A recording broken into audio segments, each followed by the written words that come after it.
So you wake up this morning and your NFL team is off to an 0-2 start. Yes, maybe you're in Baltimore, maybe you're in New Orleans, maybe you're in Philadelphia, maybe you're in Seattle.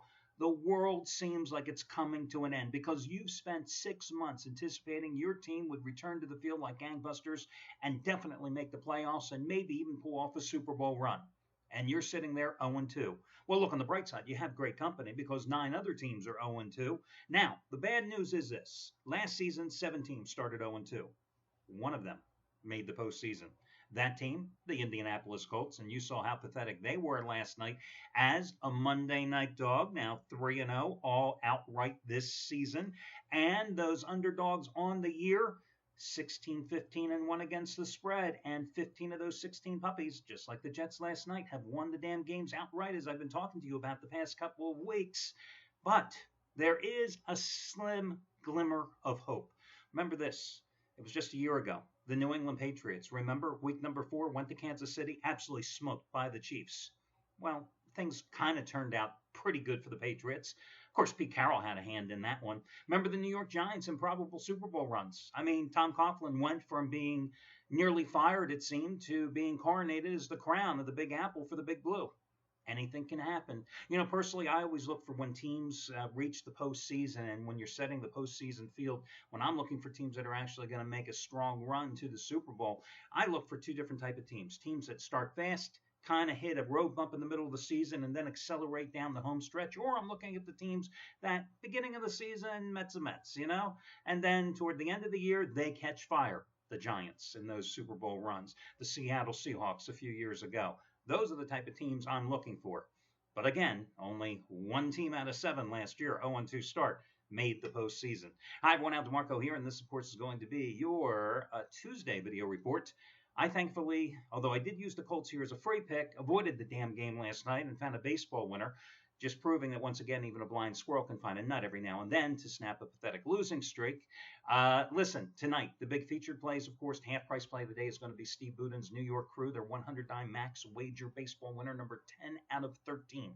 They have gone 9-3 with their first ever 100-dime baseball releases, and they've all occurred in the past 5 weeks. You've got every single one of them for at least half price off, and today is no different.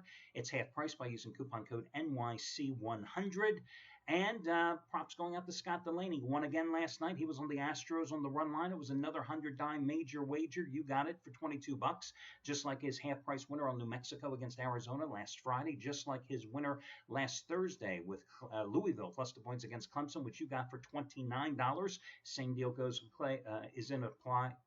Can't talk today. Applies today. 100-dime major wager winner number 6 out of 8. It's in baseball. 4-run blowout of the year. You save $70 by using coupon code BLOWOUT29, BLOWOUT29.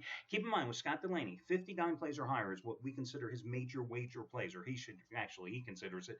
With those plays, over the past 3 years in all sports combined, $10 bettors have made over $39,000.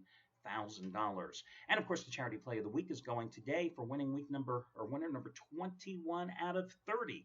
And that's courtesy of Brad Wilton, and you can find all that information over on the homepage as usual.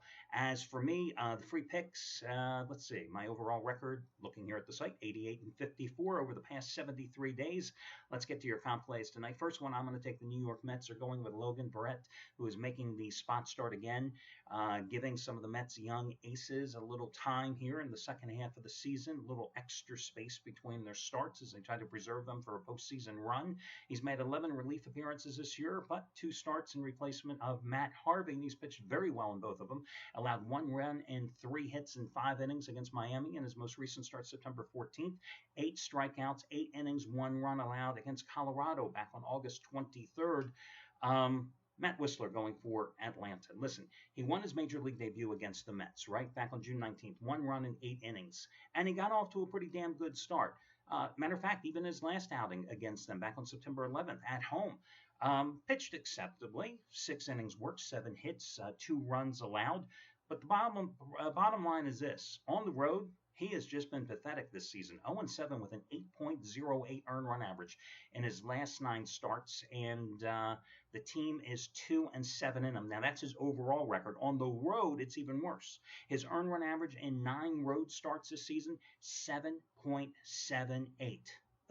14 runs allowed in 4 1/3 innings in his last couple of road starts. But then again, the Braves have been pathetic on the road anyway. They've lost 28 of their last 32 road games. They've only scored 10 runs in their last 7 games overall. So even though Mets only won last night 4-0, I look at the game this way. They won 4-0 after losing the previous 2 days against the Yankees at Citi Field. They won last night with Jonathan Nice on the hill. And this is a guy whose earned run average was astronomical here of late going into that particular start. And yet the Braves were pretty much held in check by the guy. So I'm going to take the Mets on the run line as that selection. I'm also going to go with Miami on the run line as a $1.25 dog at home tonight against Philadelphia.